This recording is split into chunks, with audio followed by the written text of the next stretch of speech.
आप सुन रहे हैं जगत गुरु तत्वदर्शी संत रामपाल जी महाराज द्वारा लिखित पुस्तक जब जब भूल पड़े का पेज नंबर 18। उसमें रामचंद्र, सीता व लक्ष्मण तथा हनुमान की मूर्तियां पत्थर की स्थापित कर रखी थी। उन मूर्तियों के सामने अखंड ज्योति जलती थी।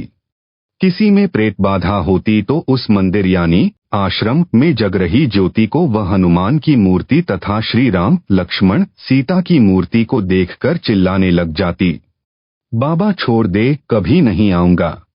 कुछ देर में वह प्रेत बाधा वाला व्यक्ति यानी स्त्री या पुरुष शांत हो जाता। यह सब मेहदीपुर वाला भक्त भी देखता था। वह भी जो कोई प्रेत बाधा वाला उसके संपर्क में आता उसे गुरु धाम में ले जाता और भूत निकलवाता। एक बार गुरुजी बीमार पड़ गए। इलाज के लिए दूर शहर में चले गए। वहां लगभग 6 महीने रहना पड़ा। उसकी मौत हो गई। मेहदीपुर वाला भक्त अपने घर पर केवल हनुमान जी की पत्थर की मूर्ति को, जो उसे बारिश के मौसम में एक ऊंचे स्थान पर मिट्टी कटकर बह जाने पर दिखाई दी थी, वहां मिली थी, जो बहुत अच्छी यानी साफ नहीं बनी थी, परंतु लगती थी कि हनुमान जी की है। उसे हनुमान जी की कृपा से मिली मानकर उठा लाया। उस मूर्ति को एक स्थान पर स्थापित करके अखंड ज्योति लगाता था। 3 समय हनुमान का पाठ करता था जो गुरु ने बता रखा था। अब जो प्रेत बाधा वाले गुरु के पास जाते थे या नए जो मेहदीपुर वाले के पास जाते थे, जिनको वह गुरु के पास ले जाया करता, उसके पास आए। उनको भक्त ने बताया कि गुरुजी तो इलाज के लिए बाहर गए हैं, पता नहीं कब स्वस्थ होकर आएंगे। इतने में वे सब उसके घर पर हनुमान जी की मूर्ति के सामने जग रही ज्योति के सामने चिल्लाने लगे। उसी प्रकार कहने लगे कि छोड़ दे बाबा, कभी नहीं आऊंगा या आऊंगी। 6 महीनों में उस भक्त की आसपास प्रसिद्धि हो गई। जो गुरु के पास जाते या नए सब मेहदीपुर जाने लगे। प्रेत बाधा ठीक होने लगी। उस भोले भक्त को भ्रम हो गया कि तेरे में भी गुरु जैसी शक्ति आ गई है। वह महंत बन गया। उस भक्त में प्रेत प्रवेश हुआ। नई नई प्रेरणा करने लगा। सत पकवानी बनानी चाहिए, 7 प्रकार की मिठाई मंगानी चाहिए, अधिक ज्योति जलानी चाहिए, आदि आदि। उस भक्त ने 7 प्रकार का भोजन, हलवा, खीर, पूरी, कचौड़ी, पकौड़ी आदि आदि बनवानी शुरू कर दी। 7 प्रकार की मिठाई मंगवानी शुरू कर दी। प्रेत के सताए धनी व्यक्तियों ने उसमें खूब धन लुटाया। उस भक्त ने एक हनुमान मंदिर बनाया जो वर्तमान में बहुत बड़ा बनाया गया है। भूत क्या करते हैं? भूत अन्य के शरीर में प्रवेश करके मिठाई व खाने का आनंद लेते हैं। उनका सूक्ष्म शरीर होता है। जो मानव शरीर प्राप्त हैं, उनका जीव भी मूल रूप में सूक्ष्म शरीर में रहता है। स्थूल शरीर उसे भक्ति, सेवा, दान करके मोक्ष प्राप्ति के लिए मिलता है। जो पूर्ण गुरु से दीक्षा लेकर भक्ति नहीं कर पाते, उनसे स्थूल मानव शरीर छीन लिया जाता है। उनमें से कुछ प्रेत बन जाते हैं। उस जीव का जो प्रेत बन गया है, उसका मन वही स्थूल शरीर वाला आनंद चाहता है जो उसे स्थूल शरीर में मिल सकता है। जिस कारण से ये प्रेत किसी किसी में प्रवेश करके वह आनंद लेते हैं। जो व्यक्ति शराब पीते हैं, छोड़ नहीं पाते। उनमें कोई शराबी मरकर भूत बनकर प्रवेश है। वह चाहकर भी शराब नहीं छोड़ पाता। मेहदीपुर में बालाजी के नाम से भक्त ने मंदिर बनाया। मिठाई, मेवा यानी काजू, बादाम, किशमिश, मनुखा दाख आदि का भोग लगाने लगा। यह प्रेत प्रेरणा से किया। जो प्रेत बाधा वाला मेहदीपुर जाने लगा, उसका भूत तुरंत निकल जाता और उस गांव यानी मेहदीपुर के व्यक्ति जो शाम को आरती में आते हैं, उनमें प्रवेश कर जाता है और वहां परमानेंट डेरा बना लेता है। प्रतिदिन भिन्न भिन्न प्रकार की मिठाई खाता है। इस प्रकार मेहदीपुर बालाजी का धाम भूतगाह बन गया, यानी भूतों की छावनी बन गया।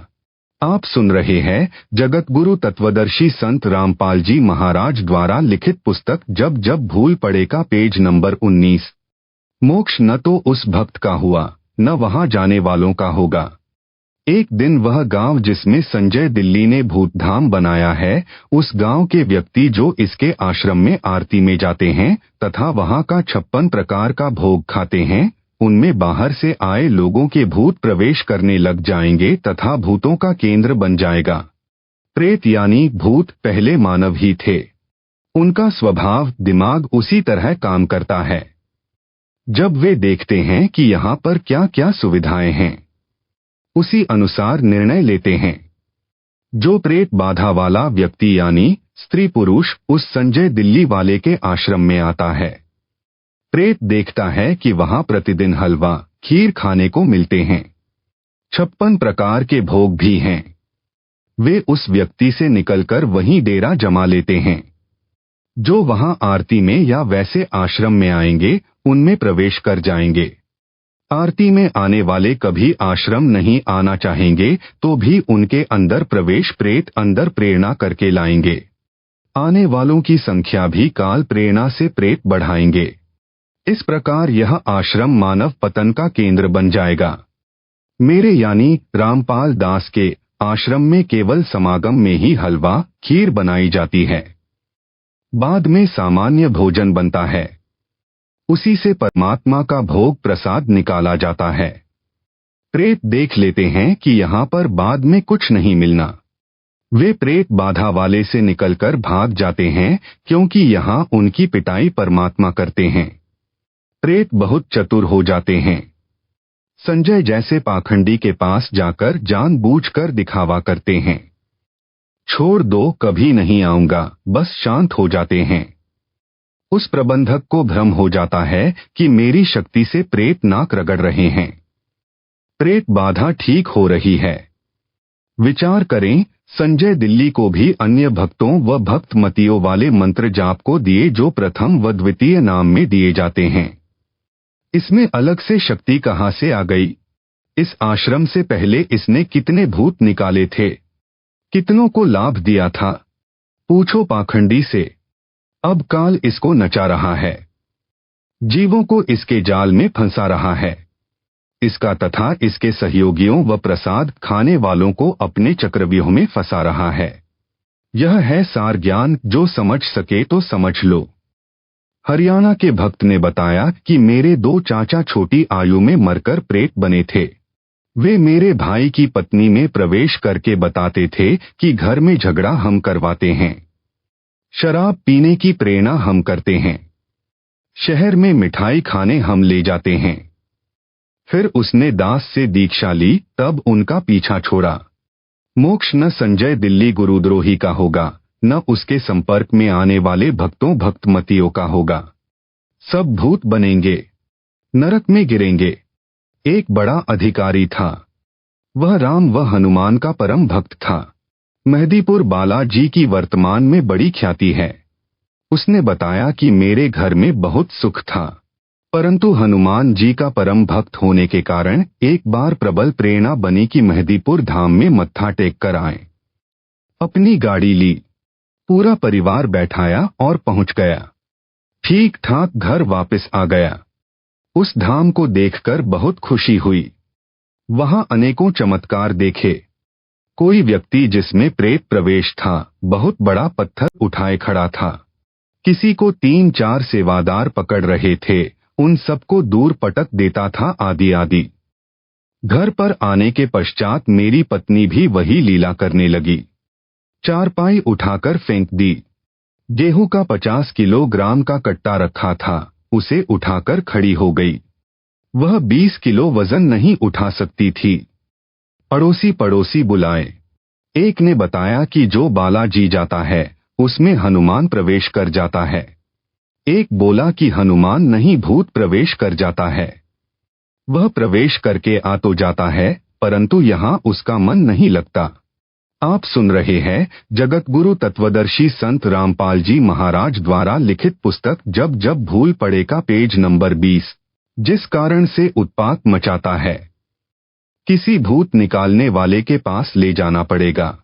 एक व्यक्ति हमारे को भूत निकालने वाले के पास ले गया। हमने सब कहानी बताई। उसने ज्योति जगाई। उसी समय मेरी पत्नी सिर घुमाने लगी।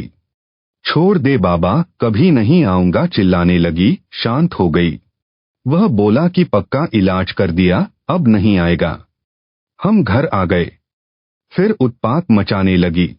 मैं अकेला ही अपनी पत्नी को लेकर उसी के पास गया। वहां जाकर भूत बोला कि मैं बालाजी का भक्त हूँ, तू क्या करेगा? भूत निकालने वाले की ओर संकेत कर रहा था। वह सयाना यानी भूत निकालने वाला बोला कि इसे मेहदीपुर लेकर चलना होगा, यह वहीं निकलेगा। 2 दिन बाद उस सयाने को साथ लेकर मैं अपनी पत्नी को लेकर मेहदीपुर गया। वहां जाते ही मेरी पत्नी सिर घुमाने लगी। कुछ देर में ठीक हो गई। मैं उस सयाने से बोला कि शीघ्र चलो। वह बोला कि कुछ रुपए चढ़ा दो, कुछ प्रसाद ले लो। मैंने जो उसने कहा वो किया और फुल स्पीड से गाड़ी चलाकर वहां से निकले। घर तक सब ठीक रहा। शाम को फिर वही लीला शुरू हुई। मेरी तो जान निकल गई कि यह क्या समस्या गले डाल ली मेहदीपुर जाकर। उसके पश्चात जिसने जहां सयाना बताया गए। 1-2 दिन ठीक ठाक रहता, फिर वही समस्या। कहीं कहीं हफ्ता ठीक निकल जाता। मेरी पत्नी में पहले एक भूत था, फिर 3 आ गए। उसमें 2 और प्रवेश वहीं से करके आ गए। भूतों ने बताया कि उस गांव के जितने व्यक्ति उस मंदिर में प्रसाद लेने आते हैं, सब में प्रेत प्रवेश हैं। हमारे को स्थान नहीं मिला, इसलिए इसमें प्रवेश करके आना पड़ा। आप पैसे वाले दिखाई देते थे। सोचा था कि यहाँ कुछ तो अच्छा खाने को मिलेगा। मेहदीपुर में हाउसफुल है, एक में कई कई भूत प्रवेश हैं। एक दिन संत रामपाल जी का भक्त मिला। उसने करौंथा आश्रम चलने को कहा। हमने मना कर दिया। पूछा क्या खर्च लगेगा? उसने कहा कि खर्चा कुछ नहीं लगेगा, परमात्मा की भक्ति करनी पड़ेगी, नाम लेना पड़ेगा। कई दिन तक वह हमारे घर आता रहा, तब हम माने। वह अपनी गाड़ी में बैठाकर करौंथा आश्रम में ले गया। वहां जाकर वह प्रेत बाधा समाप्त हुई। अब ज्ञान हो गया कि आम के आम गुठलियों के दाम यहीं पर हैं। मोक्ष भी होगा, 3 ताप भी कटेंगे। कबीर एकै साधे सब सधै, सब साधे सब जाए, माली सींचे मूल को, फूले फले अघाए। अर्थात जैसे माली यानी बागबानी का विशेषज्ञ पौधे के मूल यानी रूट की सिंचाई करता है। एक जड़ की सिंचाई करने से सब सधै यानी तना, डार, शाखाएं विकसित होती हैं। पौधा पेड़ बनकर फूल व फलों से लदपद हो जाता है। घने सारे फल खाने को मिलते हैं। यदि अज्ञानी व्यक्ति पौधे की शाखाओं को जमीन में गाड़कर ज्ञानी व्यक्ति ने पौधे की जड़ को गाड़ा होता है, उन सबको साधे यानी सिंचाई करे तो सब नष्ट हो जाएगा। इसी प्रकार एक मुझ दास यानी रामपाल दास से दीक्षा लेकर भक्ति दान करने से 3 ताप का कष्ट, प्रेत बाधा, पितर बाधा जो 3 ताप में से एक हैं, भी समाप्त होगा तथा मर्यादा में रहकर भक्ति दान व सेवा करने से सतलोक अमर धाम भी प्राप्त होगा यानी पूर्ण मोक्ष भी होगा। अपराधी के अपराध करने में सहयोगी भी पाप के भागी होते हैं। संजय दिल्ली ने अपने गुरु यानी मुझ रामपाल दास की निंदा की। मेरे भोले भक्तों को भ्रमित करके मेरे से दूर किया, गुरुद्रोही बन गया। यह इसका पहला अपराध है। इससे बड़ा अपराध भक्ति मार्ग में नहीं है। आप तो नरक जाएगा ही, अनेकों भक्तों के भी नाम खंडित करवा दिए जो काल ज्योति निरंजन के जाल में फिर फंस गए। आप सुन रहे हैं जगतगुरु तत्वदर्शी संत रामपाल जी महाराज द्वारा लिखित पुस्तक जब जब भूल पड़े का पेज नंबर 21। जो वापस आ जाएंगे, नाम शुद्ध करवा लेंगे, वे तो बच जाएंगे। अन्य जो इसको दान देकर इसके पाप में सहयोग कर रहे हैं, वे भी इसी के समान परमात्मा कबीर जी के अपराधी हैं। जिन्होंने इस गुरुद्रोही संजय दिल्ली को भूतों का धाम बनाने के लिए जमीन दान की है, वे इसी के समान परमात्मा कबीर जी के दोषी हैं। भक्त चाहे प्रथम नाम प्राप्त है, चाहे सतनाम प्राप्त है, उसको सर्वप्रथम नियम बताए जाते हैं। लिखित में प्रिंटेड कॉपी नियमों की तथा भक्ति बोध दी जाती है, जिनमें यह भी बताया गया है कि कबीर गुरु बिन माला फेरते, गुरु बिन देते दान, गुरु बिन दोनों निष्फल हैं, चाहे पूछो वेद पुराण। अर्थात गुरु धारण किए बिना नाम जाप व दान करना व्यर्थ है। कबीर गुरु बिन दान पुण्य जो करही, मिथ्या होय कभू न फलही। गुरु बिन प्रेत जन्म सब पावें, वर्ष सहस गर्भ सो रहावें।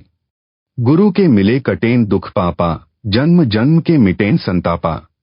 गुरु बिन होम यानी ज्योति यज्ञ नहीं कीजे, गुरु की आज्ञा माही रहीजे।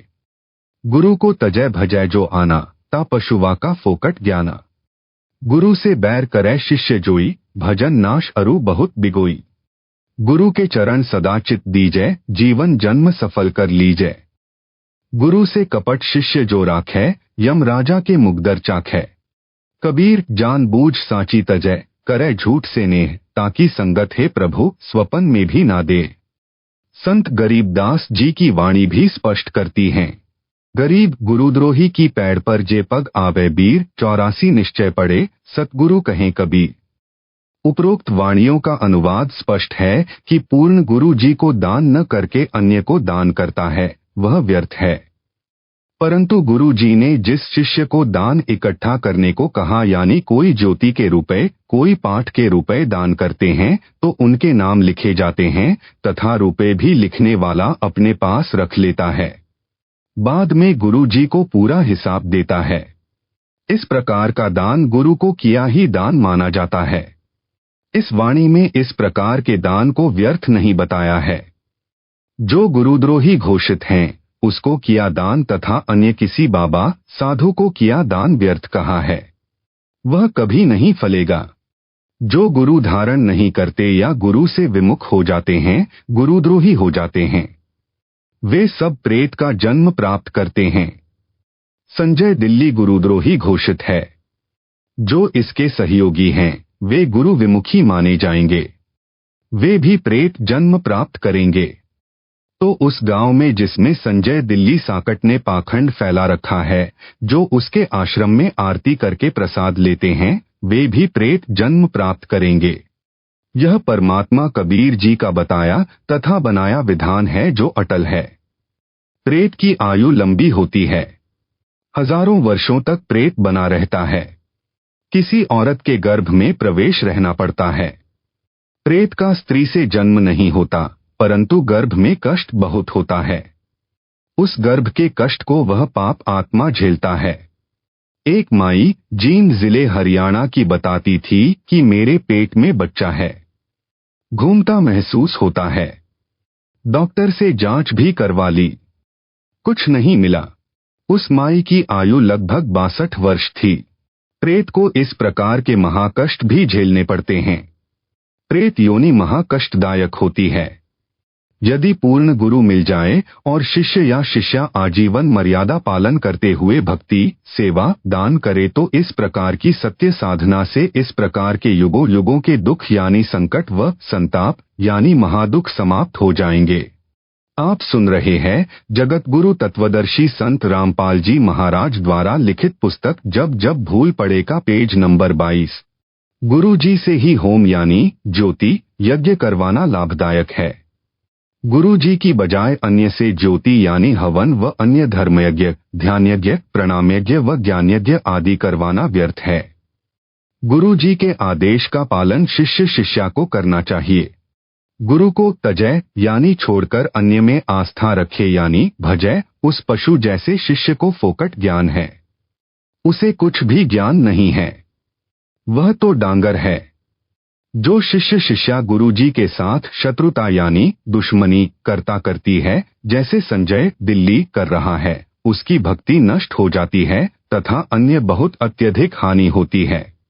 भक्त व भक्त मति को चाहिए कि गुरु जी के चरणों में सदा समर्पित रहे। जैसे पतिव्रता अपने पति के अतिरिक्त किसी अन्य पुरुष में पति वाला भाव कभी नहीं देखती, चाहे कोई देवता क्यों न हो। मानव तो दूर की कौड़ी है। इस प्रकार जिन भक्तों भक्त मतियों ने दास यानी रामपाल दास को तजकर संजय दिल्ली गुरुद्रोही में आस्था बना ली है, वे पथ भ्रष्ट हो चुके हैं। उनको पुनः विचार करना होगा। अपने गुरु जी के चरणों में चित्त फिर से रखकर अपना जीवन यानी मानव जन्म सफल करना होगा। इसी में उन सबकी भलाई है। संजय दिल्ली की तरह जो शिष्य शिष्या गुरु जी से कपट यानी छल करता है, उसको नरक में स्थान मिलेगा। वहां पर यम के दूत मोटे सोटों यानी मुगदरों से पिटाई करेंगे। परमेश्वर कबीर जी ने स्पष्ट किया है कि जो जानबूझकर यानी ज्ञान होते हुए भी सत्य को त्याग कर झूठे कपटी व्यक्ति का साथ देते हैं, हे परमेश्वर, ऐसे दुष्ट व्यक्ति का दर्शन स्वप्न में भी न होने देना। वह इतना पापी है। संत गरीबदास जी ने कहा है कि पापी प्रभात ना भेंटे मुख देखे पाप लगे जाका, 9-10 मास गर्भ त्रास देई धिकार जन्म तिसकी मां का। अर्थात पापी आत्मा का दर्शन सुबह सुबह नहीं होना चाहिए। उसका मुख देखने मात्र से पाप लगता है। उस पापी ने अपनी माता को 9-10 महीने तक उसके गर्भ में रहकर कष्ट दिया। उसकी माताजी का जन्म भी व्यर्थ गया, जिसके गर्भ से उपरोक्त पाप आत्माओं का जन्म हुआ। संत गरीबदास जी ने अपने सतगुरु कबीर जी को साक्षी रखकर बताया है कि यदि गुरुद्रोही की पैर पर पैर भी पड़ जाए तो भी गुरु भक्त का नाम खंड होकर गुरु से दूर हो जाएगा। पैर पर यानी पैर के चिन्ह जो मिट्टी में बन जाते हैं, उन्हें पैर कहते हैं। पैर पर पग यानी पैर रखा जाने का भाव है कि उसका संग करना। संग करके उसकी गुरु विरोधी बातें सुनकर उन झूठी बातों को सच्ची मान लेना, जिस कारण से भक्त के मन में दोष अवश्य आएगा, फिर नाम खंड हो जाएगा। वह भी 84 लाख प्रकार के प्राणियों के जन्म लेकर महाकष्ट उठाएगा। संत गरीबदास जी ने कहा है कि यह सतगुरु परमेश्वर कबीर जी ने कहा है। यह अटल सत्य है। संत गरीबदास जी ने आगे कहा है कि ऐसे अगम अगाध सतगुरु, ऐसे अगम अगाध सदना सेऊ सम्मंतारे, गुरुद्रोही तो चुन चुन मारे, निंदत कून नहीं दात। अर्थात सतगुरु कबीर जी इतनी ऊंची शक्ति हैं कि उन्होंने सदना जैसे कसाई को भी क्षमा करके नाम जपाकर पार कर दिया। सम्मन तथा उसके पुत्र महानेक आत्मा थे, उनको भी नाम जपाकर पार कर दिया, परंतु गुरुद्रोहियों के लिए क्षमा का स्थान उनके पास नहीं। गुरुद्रोहियों को चुन चुनकर मारता है तथा निंदक यानी गुरु की निंदा करने वालों को भी नहीं दाद यानी कोई राहत यानी कॉन्सेशन नहीं है। आप सुन रहे हैं जगत गुरु तत्वदर्शी संत रामपाल जी महाराज द्वारा लिखित पुस्तक जब जब भूल पड़े का पेज नंबर 23। अब वे व्यक्ति विचार करें जो गुरुद्रोही संजय दिल्ली के सहयोगी बने हैं। इसका तो बेड़ा गर्क हो चुका है।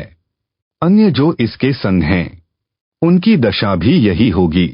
जो संजय दिल्ली गुरुद्रोही ने भूत निकालने का स्थान बना रखा है, ऐसे तो भारतवर्ष में लाखों हैं। सब ज्योति जलाते हैं, किसी की 21 दिन, किसी की 31 दिन, किसी की 51 दिन। अपने आश्रमों में अनेकों ज्योति पात्र बनवाकर रखे हुए हैं। सत पकवानी यानी 7 प्रकार का भोजन, जिसमें हलवा खीर तो मुख्य होता है, बनाकर अपने इष्ट को भोग लगाते हैं। बाद में स्वयं उदर भरते हैं तथा आरती में आने वालों को बांटते हैं। किसी का मोक्ष नहीं होना। विशेष जिस भक्त ने संजय दिल्ली को 1 एकड़ जमीन दान की है, यह दास की आज्ञा लिए बिना दी है जो व्यर्थ है।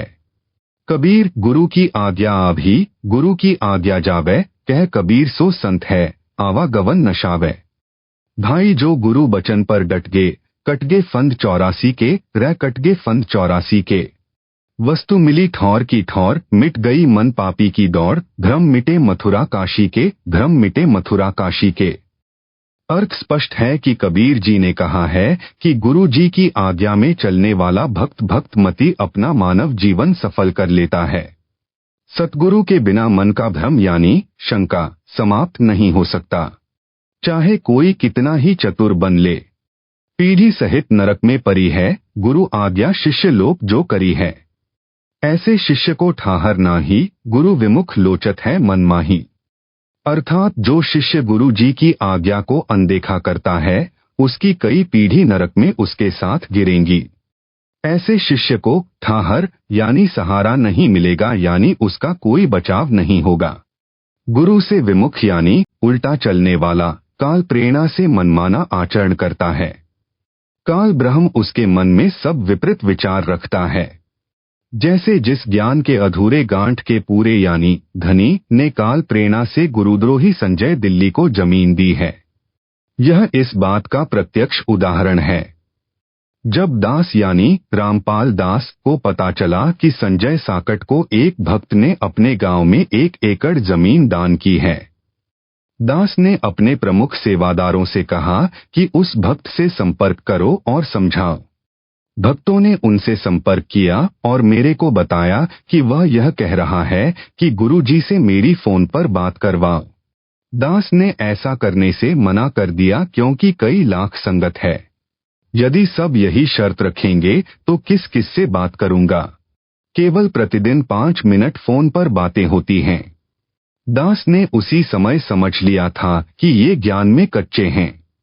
मेरे फोन पर बात करने से मना करने के पश्चात उस भक्त को संजय दिल्ली की बात पर और दृढ़ विश्वास हो गया कि कमेटी वाले जानबूझकर बात नहीं करवाना चाहते। कहीं गुरुजी को कमेटी वालों की गलती का पता न लग जाए। उस भक्त के मन में यह तो आना चाहिए था कि गुरुजी का आदेश है या नहीं, स्पष्ट करते। और भी कई रास्ते हैं। मेरे परिवार से पता कर लेते जो उस समय सप्ताह में 2 बार मुलाकात करने जेल धाम में आते थे। क्या उसके लिए एक संजय ही सच्चा है और सारी संगत झूठी है? मेरे परिवार पर भी विश्वास नहीं है। नामखंड होने के पश्चात काल प्रेरणा काम करती है। सब उल्टा ही काम अच्छा लगता है। आप सुन रहे हैं जगतगुरु तत्वदर्शी संत रामपाल जी महाराज द्वारा लिखित पुस्तक जब जब भूल पड़े का पेज नंबर 24। अब भी उनके लिए अवसर शेष है। वे नाम शुद्ध करवा लें। उस स्थान को नामदान केंद्र के लिए ट्रस्ट को दान करें। फिर मेरी आज्ञा से वहां भक्त रखे जाएंगे। उस दानकर्ता का उस स्थान से कोई लगाव नहीं रहना चाहिए। सब कार्य दास यानी रामपाल दास की आज्ञा से अन्य नामदान केंद्रों की तरह होगा। यह सब मानव कल्याणार्थ किया जा रहा है। यदि अब भी उस भक्त की प्रेरणा नाम शुद्ध करवाने की नहीं बनती है तो दुर्भाग्य की बात है। जमीन दानकर्ता यह गलतफहमी न पाले कि इस जमीन को लेने के लिए कोशिश है, नहीं। यह दास तो 69 वर्ष का हो चुका है। सतलोक धाम में बहुत बड़ा जमीन का प्लॉट मिल गया है। वहां का निवासी बन चुका है। इंद्र के राज को भी ठोकर पर रखता हूं, परंतु आपकी बनी बनाई किस्मत को बिगड़ते आंखों देख रहा हूं। आपको संभालने की कोशिश कर रहा हूं। आप नहीं संभले तो आपके ऊपर आने वाले काल के कहर को देख रहा हूं, इसलिए दुखी हूं। घी का एक कण भी चहेड़ू में न रह जाए, यह नियत है। परमेश्वर कबीर जी एक आत्मा को काल जाल से बचाने के लिए कितना संघर्ष करते हैं।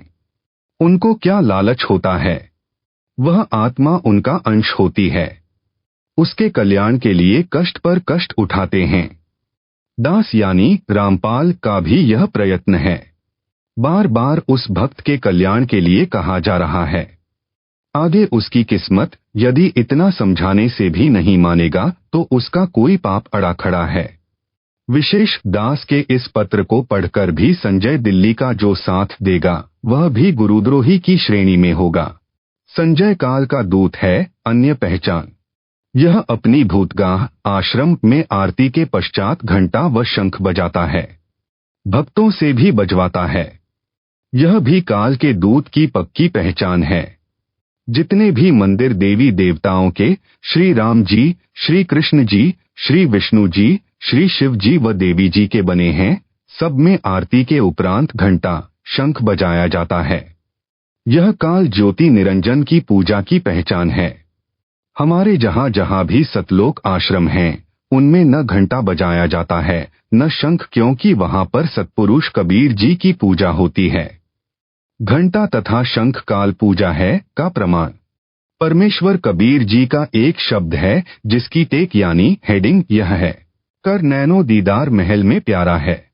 इस शब्द में पूर्ण ब्रह्म कबीर जी ने स्थूल तथा सूक्ष्म दोनों शरीरों में बने कमलों का वर्णन किया है।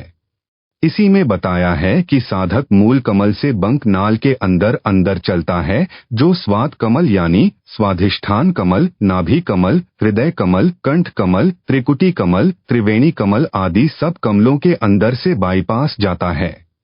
बंकनाल सब कमलों का बाईपास है। जैसे लंबे सफर की बसें प्रत्येक शहर में से गुजरती हैं, परंतु बाईपास मार्ग से जाती हैं। सब यात्रियों की टिकट आगे वाले दूर स्थित शहर की बुक होती हैं।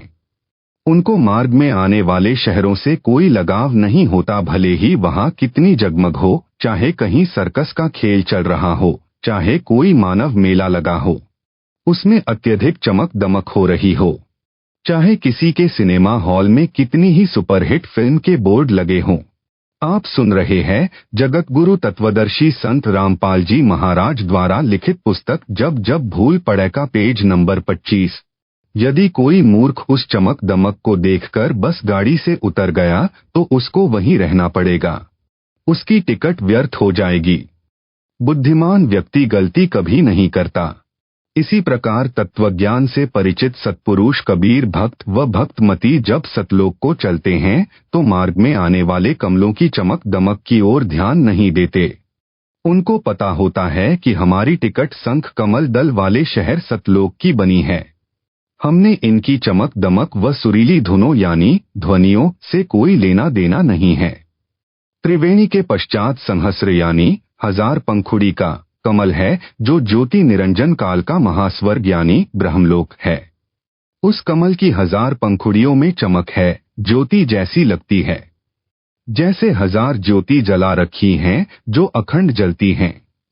जैसे यह काल का दूत संजय दिल्ली अपने काल ज्योति निरंजन की प्रेरणा से बनाए आश्रम में 200 ज्योति अखंड जलाता है। 1000 भी लगाएगा क्योंकि काल दूत है। यह भी काल का दूत होने की पहचान है। उसी सहस्र कमल के पास यानी ब्रह्मलोक यानी महास्वर्ग में घंटा तथा शंख बजता सुनाई देता है। जो काल ब्रह्म के भक्त हैं, उन्होंने अपने गुरु के आश्रम में घंटा व शंख बजता देख व सुन रखा है। वे उनकी धुन यानी घंटा व शंख की ध्वनियों को सुनकर खींचे चले जाते हैं। परंतु सत्पुरुष की पूजा वाले आश्रम में घंटा शंख नहीं बजाए जाते। वे सत्य साधक उस काल के जाल की ओर ध्यान भी नहीं देते और बंकनाल के अंदर ही आगे धस यानी बढ़ जाते हैं। शब्द की साखी नंबर 12 में कबीर परमेश्वर ने कहा है कि घंटा शंख सुने धुन दोई, सहस्र कमल मध्य जगमग होई, ता मध्य करता निरखो सोई बंकनाल धस पारा है। कर नैनो दीदार महल में प्यारा है, अर्थात जब सत्पुरुष कबीर जी का भक्त बंकनाल से चलता चलता सहस्र कमल के पास पहुंचता है तो वहां घंटा तथा शंख दोनों की धुन यानी ध्वनि सुने यानी सुनाई देती हैं। उस कमल में जगमग जगमग प्रकाश करता है जो 1000 पंखुड़ियों का है। उस स्थान का मालिक ज्योति निरंजन है। कबीर जी का भक्त बंकनाल में आगे बढ़ जाता है। फिर अष्ट कमल को पार करके शंख कमल जिसमें पूर्ण ब्रह्म कबीर जी का निवास है उसमें चला जाता है यानी पार हो जाता है। बंकनाल एक नाड़ी है जिसमें रक्त नहीं बहता। जैसे रबड़ की पतली सी नली होती है जो मूल कमल से लेकर शंख कमल तक जाती है। भक्त भक्तमती जो जिस स्तर की साधना करते हैं वह इसी से होकर त्रिकुटी तक जाते हैं। भक्त भक्तमती जो जिस स्तर की साधना करते हैं उनको पहले धर्मराज के दरबार में जाना पड़ता है। जो सत्पुरुष कबीर जी के भक्त हैं उनको धर्मराज दरबार में नहीं जाना पड़ता। वे अपने गुरु जी के रूप में त्रिकुटी पर बैठे सतगुरु को देखकर उनके पास चले जाते हैं। वहां से आगे गुरु जी लेकर चलते हैं। मार्ग में त्रिवेणी सहस्र कमल आते हैं। फिर अष्ट कमल तथा शंख कमल में भक्त व भक्तमती जाते हैं।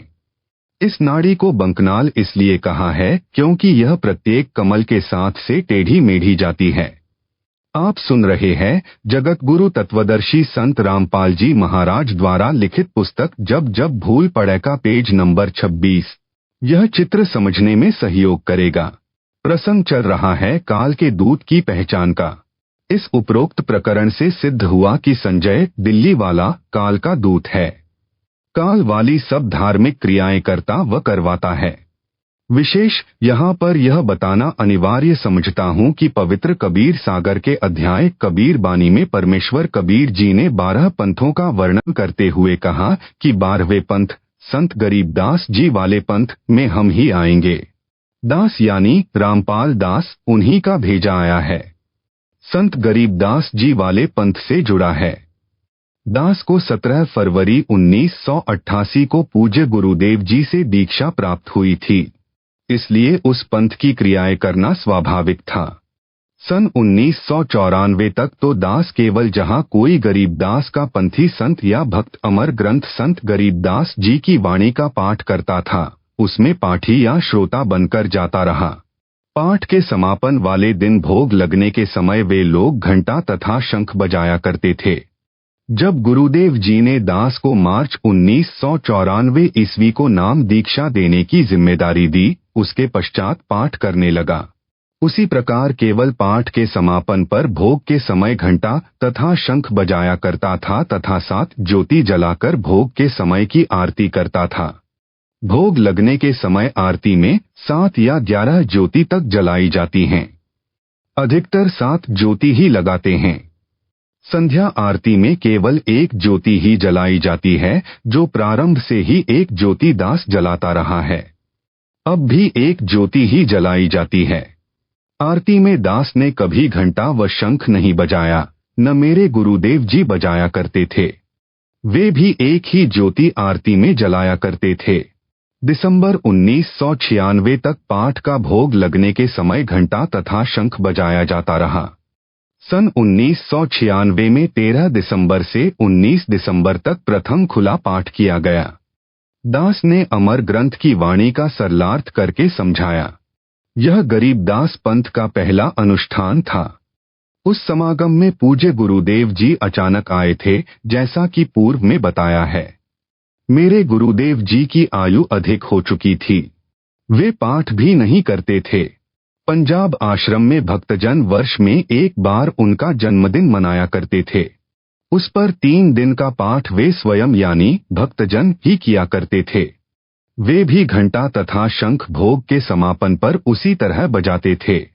परंतु जब गुरुदेव जी सन 1996 में दिसंबर वाले समागम में जींद हरियाणा में आए थे, पाठ के भोग के समय 19 दिसंबर को हमने घंटा व शंख बजाया।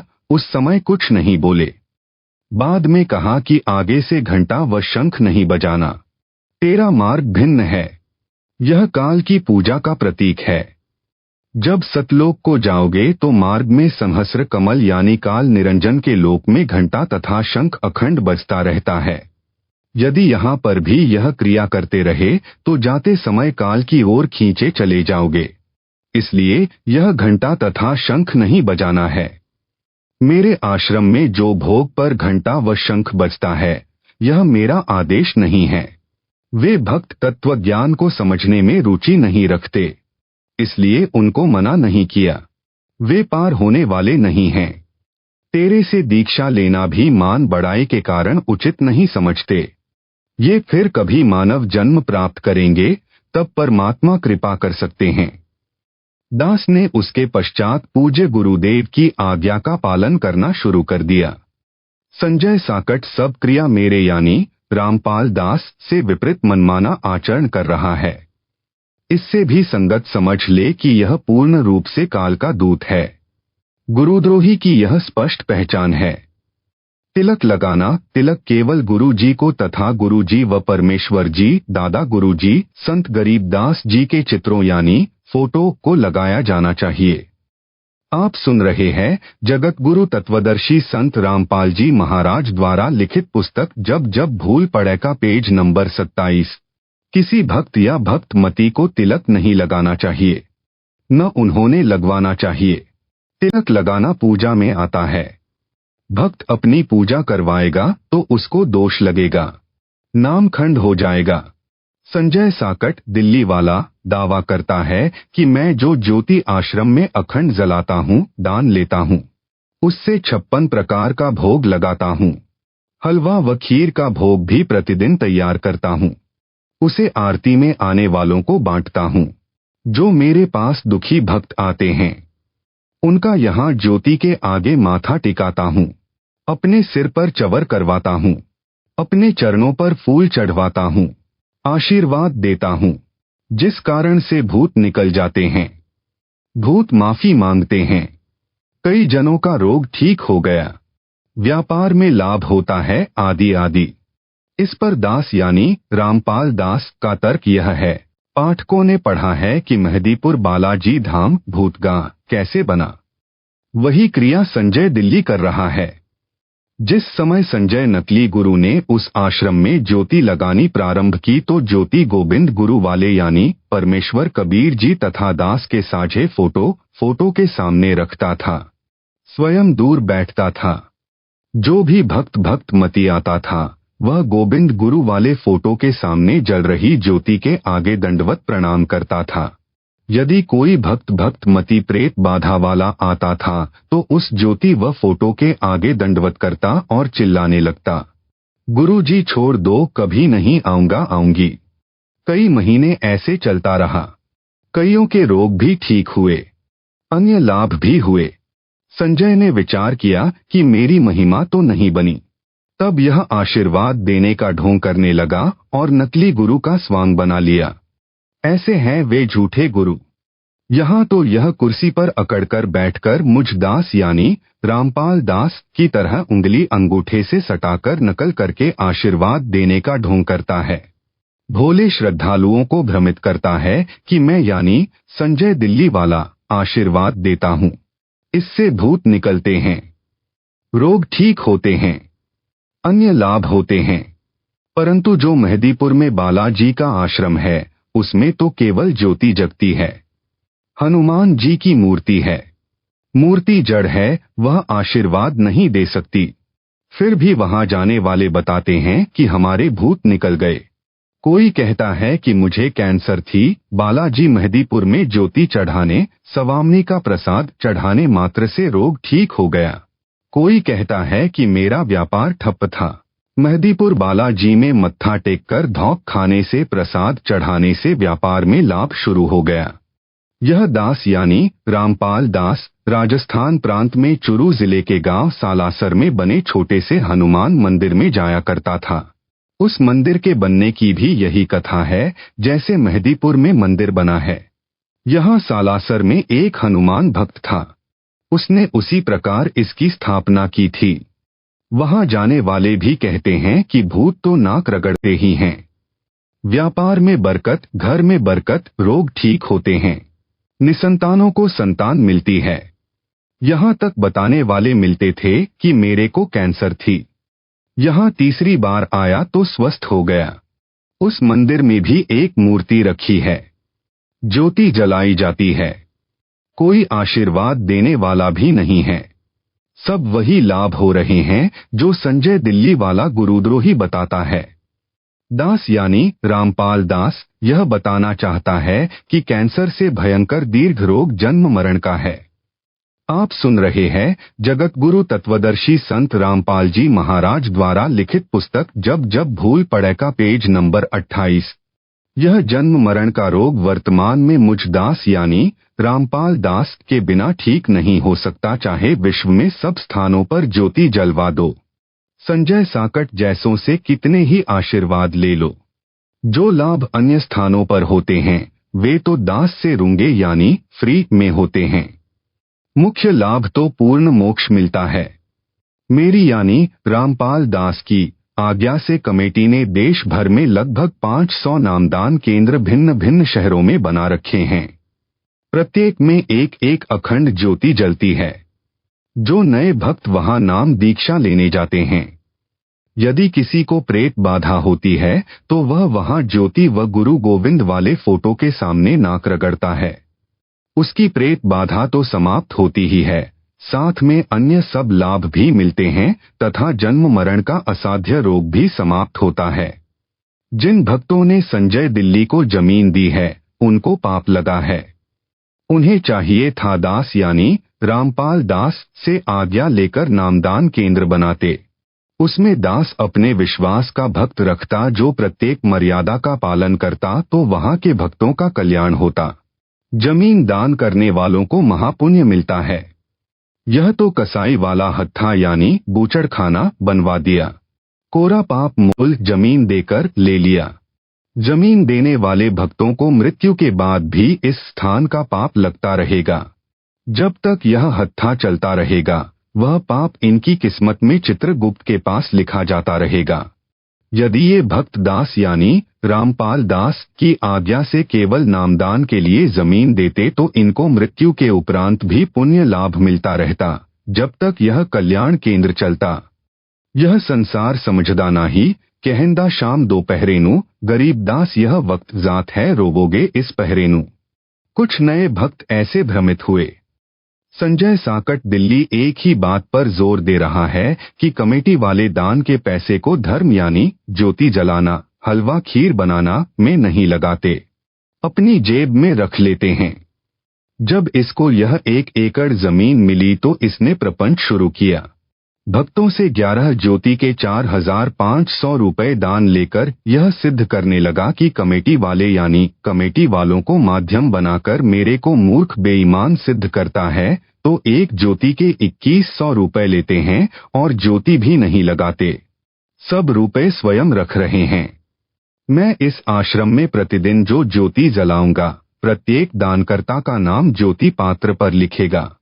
प्रतिदिन हलवा तथा खीर का भोग लगाऊंगा।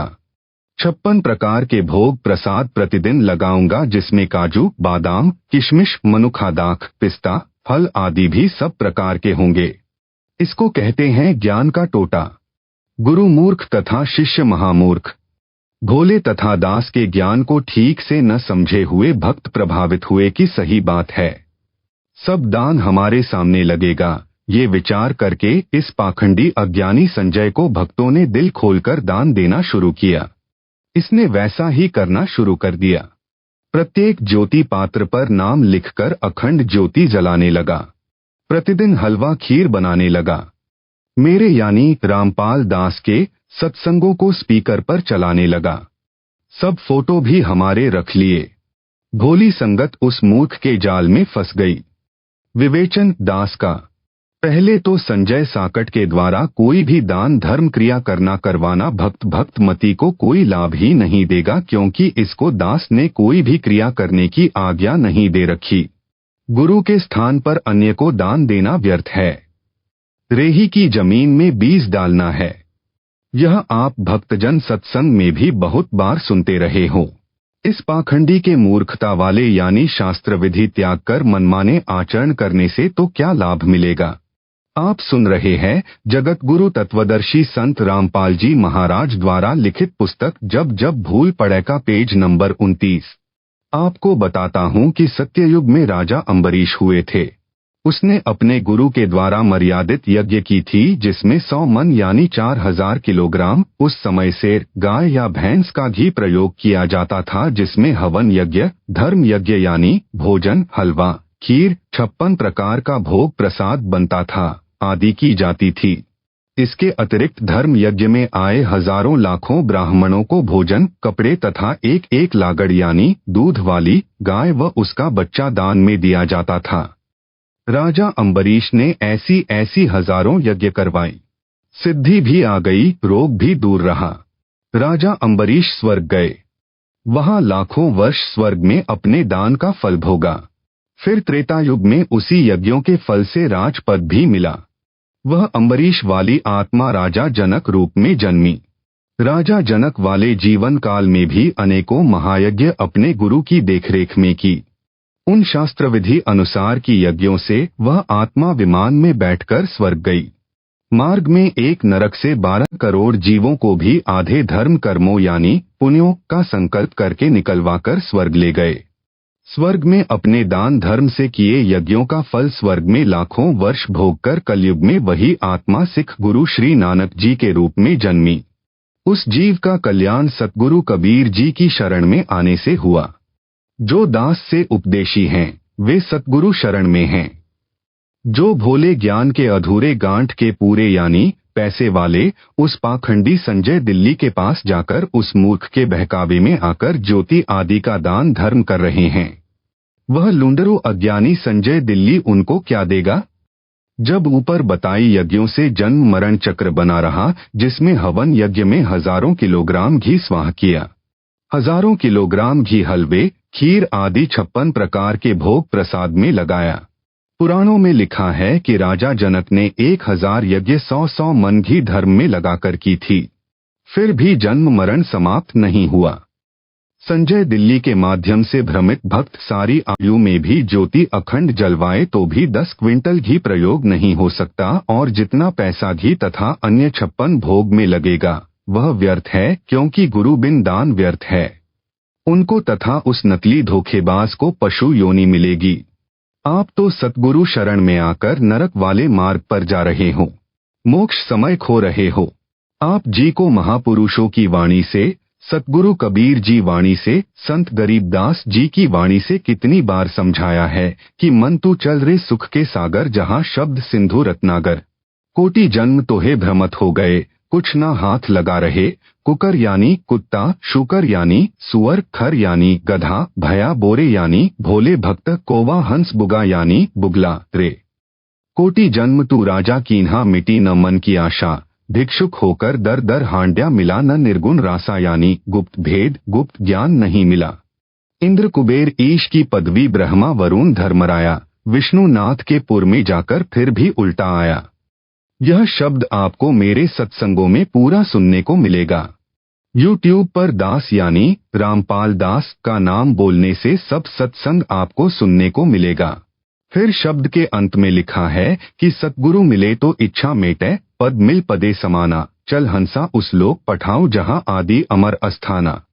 4 मुक्ति जहाँ चंपी करही, माया हो रही दासी। दास गरीब अभय पद पर से, मिले राम अविनाशी।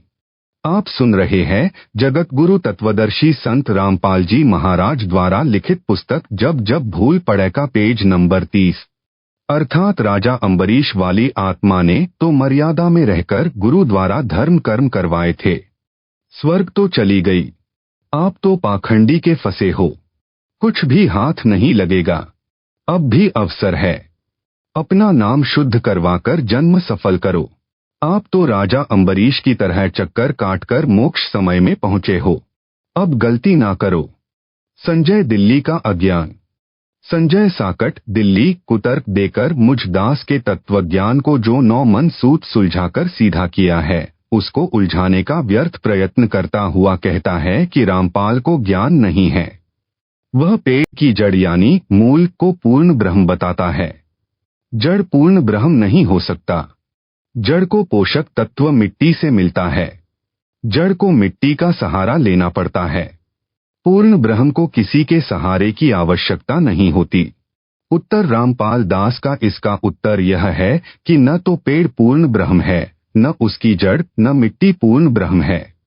पूर्ण ब्रह्म परम अक्षर ब्रह्म यानी सतपुरुष कबीर जी हैं, जो काशी में जुलाहे की भूमिका करके गए हैं, जो दास ने सब ग्रंथों से व आंखों देखने वाले 6-7 संतों यानी आई विटनेस ने भी प्रमाणित कर दिया है। वह बताया है पूर्ण ब्रह्म। दास ने गीता अध्याय 15 श्लोक 1 से 4 का यथार्थ अनुवाद किया है, जो दास से पहले किसी के समझ में नहीं आया था। गीता अध्याय 15 श्लोक 1 में पीपल के वृक्ष का उदाहरण देकर मूल पाठ में लिखा है कि ऊपर को मूल यानी जड़ वाला, नीचे को शाखा वाला संसार रूप पीपल के वृक्ष को अविनाशी कहा है। इसके पत्ते आदि इसके अन्य भाग हैं। यह तम वेद जो उसके जड़ से लेकर शाखा पत्तों तक का ज्ञान जानता है, सह वेदवित, वह वेद के तात्पर्य को जानने वाला विद्वान है, यानी वह तत्वदर्शी संत है। दास यानी रामपाल दास ने कबीर परमेश्वर जी के बताए ज्ञान से इसी गीता अध्याय 15 के श्लोक 1 से 4 का सरलार्थ किया है। पूर्ण ब्रह्म कबीर जी ने लगभग 600 वर्ष पूर्व अपने द्वारा बताए सूक्ष्म वेद यानी कबीर वाणी में कहा था कि कबीर अक्षर पुरुष एक पेड़ है, निरंजन वाकीदार तीनों देवा शाखा हैं, पात रूप संसार। अर्थात कबीर जी ने बताया है कि अक्षर पुरुष एक पेड़ जानो, उसकी मोटी डार को ज्योति निरंजन यानी काल ब्रह्म जानो। डार से मानो 3 शाखा निकली हो, उनको तीनों देवता रजगुण ब्रह्मा, सतगुण विष्णु, तमगुण शिव मानो। उन शाखाओं से लगे पत्तों को संसार मानो। परंतु परमेश्वर ने मूल ज्ञान यानी तत्वज्ञान छुपाकर रखा था। यह नहीं बताया था कि उस वृक्ष की मूल यानी रूट मैं कबीर पूर्ण ब्रह्म हूँ। जो इस दास यानी रामपाल दास को कबीर परमेश्वर जी ने मूल ज्ञान बताया। दास ने इसे सबके रूबरू किया है। दास यानी रामपाल दास उस अज्ञानी आत्मा संजय दिल्ली वाले से पूछना चाहता हूँ कि क्या कबीर जी को भी ज्ञान नहीं था जिन्होंने पेड़ को अक्षर पुरुष बताया है, मोटी डार को ज्योति निरंजन तथा शाखाओं को ब्रह्मा विष्णु तथा शिव कहा है, पत्तों को संसार बताया है। दास यानी रामपाल ने गुप्त ज्ञान बताया है जो संजय गुरुद्रोही की अक्ल में अब तक नहीं आया है, जो इस प्रकार है। आप सुन रहे हैं जगत गुरु तत्वदर्शी संत रामपाल जी महाराज द्वारा लिखित पुस्तक जब जब भूल पड़े का पेज नंबर 31।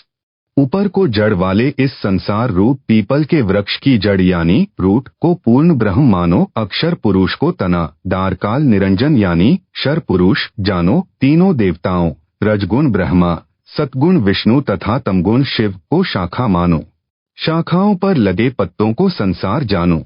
उदाहरण के तौर पर बताया है कि जैसे पेड़ का पालक मूल यानी रूट होता है, इसी प्रकार पूर्ण ब्रह्म सर्व सृष्टि का धारण पोषण करने वाला है।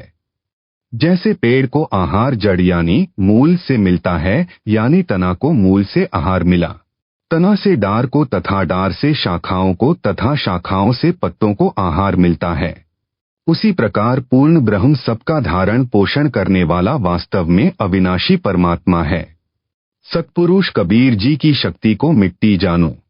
परमात्मा कबीर जी ने शक्ति से सब ब्रह्मांड रचे हैं। संत गरीबदास जी ने कहा है कि कबीर परमेश्वर जी ने स्वर्ग रसातल लोक कुसातल रचे जमी आसमान रे, 14 तबक किए छिन माही, सर्जे शशि अरु भान रे। अर्थात कबीर पूर्ण ब्रह्म जी ने अपनी वचन शक्ति से सर्व लोक लोकांतरों जैसे स्वर्ग रसातल पृथ्वी आकाश व 14 लोक तथा शशि यानी चांद तथा भान यानी भानु सूर्य तथा असंख्यों ब्रह्मांडों की छिन यानी क्षण भर में रचना की है। इस रचना में परमेश्वर जी ने किसका सहयोग लिया? सक्षम है, कुछ भी कर सकता है। इस संजय अनाड़ी अज्ञानी को बताता हूँ कि पूर्ण ब्रह्म मूल भी हैं तथा उसकी शक्ति मिट्टी का काम करती है। आपे आरती आपे साजय यानी कबीर परमेश्वर सब कुछ करता है। हम सब जीव भोजन खाते हैं, पेट भरकर उठते हैं। शरीर में जो क्रिया आरंभ होती हैं, उनको कौन करता है? हमारे को तो पता भी नहीं पेट में क्या हो रहा है। उस आहार को परमात्मा कबीर जी की शक्ति पचाती है, भिन्न भिन्न धातु बनाती है। रक्त वसा आदि कितने तत्व बनते हैं, यह वह शक्ति करती है। सारे कच्चे पक्के भोजन को पेट में पुनः पकाया जाता है। न चूल्हा है न लकड़ी है, सब परमात्मा की शक्ति करती है। मानव खाना खाकर सो जाता है, पेट में सब कार्य होता रहता है। इसे किसके सहारे की आवश्यकता पड़ी? परमात्मा की शक्ति सारे सिस्टम को चलाती है। वैज्ञानिक भौतिक विचारधारा के हैं, ये कुछ भी तर्क दें, वह अध्यात्म विज्ञान के तुल्य नहीं हो सकता। जैसे मीराबाई भक्त मती को मारने के लिए विष पिलाया गया था, वह मरी नहीं। वैज्ञानिक इसे मानने को तैयार नहीं। परमात्मा ने नरसिंह रूप धारण करके प्रहलाद भक्त की रक्षा की, हिरण्यकशिपु को मारा। वर्तमान में भक्त समाज के अतिरिक्त कोई स्वीकार नहीं करता। इसी प्रकार परमात्मा को नरसिंह रूप बनाकर हिरण्यकशिपु को मारने की क्या आवश्यकता पड़ी? वैसे भी मार सकते थे। कुछ तत्वज्ञानहीन यह तर्क भी देते हैं। उनका जवाब क्या दिया जाए? उनको चाहिए कि पहले पूर्ण अध्यात्म ज्ञान जो दास यानी रामपाल दास बता रहा है समझे, फिर इस तरह के प्रश्न मन में उठेंगे ही नहीं। जैसे संजय दिल्ली तत्वज्ञानहीन के मन में खुरापात भरा है।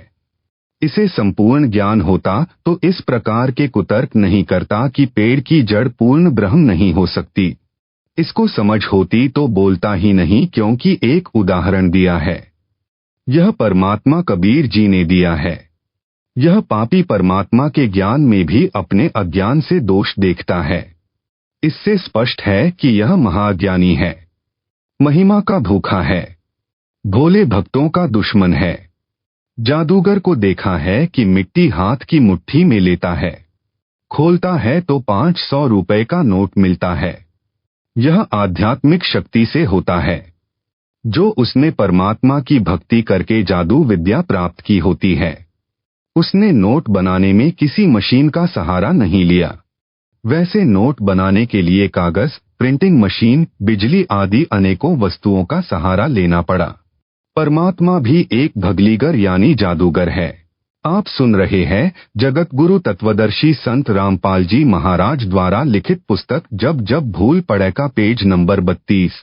नकली जादूगर का जादू कुछ क्षण ही टिक पाता है। परमेश्वर कबीर जी असली जादूगर हैं। इसका जादू असंख्यों युगों तक टिका रहता है। जब कबीर परमेश्वर जी ने राजा बीर सिंह तथा उसकी मंडली को भूख प्यास से मरते देखा, तब पर्वत के ऊपर स्वच्छ जल का सरोवर क्षण में रचा तथा फलदार पेड़ व मेवा की लताएं क्षण में लगा दी, जो फलों से उस समय लदपद हो गए। सबने खाए, घर भी ले गए। उस समय किसका सहारा लिया? जो भक्त परमात्मा की क्रिया में दोष देखता है वह मूर्ख व्यक्ति है। एक ने कहा कि परमात्मा सुई के नाके में से हाथी कैसे निकाल सकता है? झूठ है। दूसरा भक्त कहता है कि परमात्मा सारी पृथ्वी को सुई के नाके में से निकाल दे, हाथी की तो बात ही क्या है। संजय साकट पहले भक्त का साथी है जो कहता है कि सुई के नाके से हाथी परमात्मा नहीं निकाल सकता। गीता अध्याय 15 के श्लोक 16 से भी सिद्ध किया है कि अक्षर पुरुष तथा अक्षर पुरुष दोनों नाशवान हैं। इन दोनों के लोक तथा उन लोकों में रहने वाले सब व्यक्ति तथा अन्य पशु पक्षी आदि आदि भी नाशवान हैं। केवल आत्मा सबकी अविनाशी है। यह गीता अध्याय 15 श्लोक 16 का सरलार्थ है। गीता अध्याय 15 श्लोक 17 का सरलार्थ इस प्रकार है।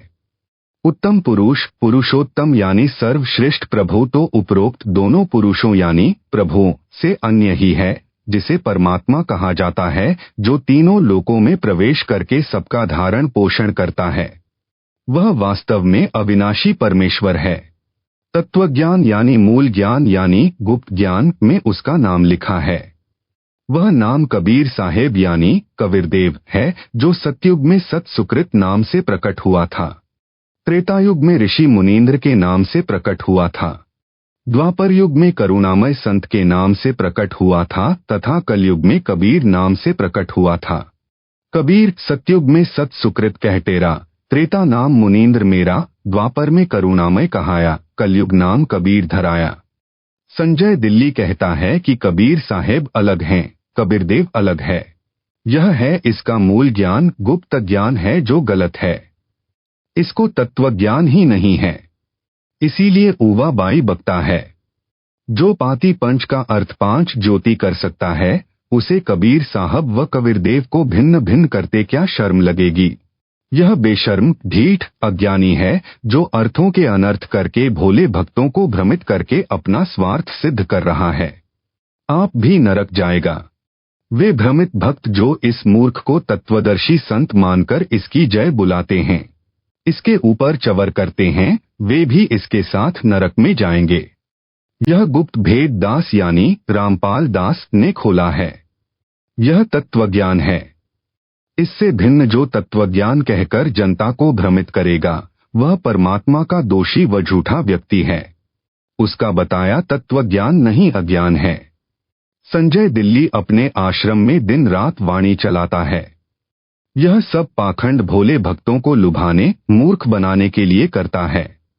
कहता है कि यदि मैं काल का दूत होता तो क्या गुरु जी के सत्संग की वाणी दिन रात चलाता। इसका उत्तर पहले बता दिया है कि यह काल का दूत है। वाणी मेरे सत्संग की इसलिए चलाता है कि मेरी आवाज सुनकर भक्त खींचे चले आएं और उनको अपने अज्ञान से कुतर्क देकर भ्रमित करके अपने काल वाले ग्रुप में मिला लूं। यह अमर वाणी का अपमान है। यदि कोई मोबाइल में आरती या अन्य प्रतिदिन सुबह दोपहर करने वाले पाठ को चलाकर स्वयं अन्य कार्य करे,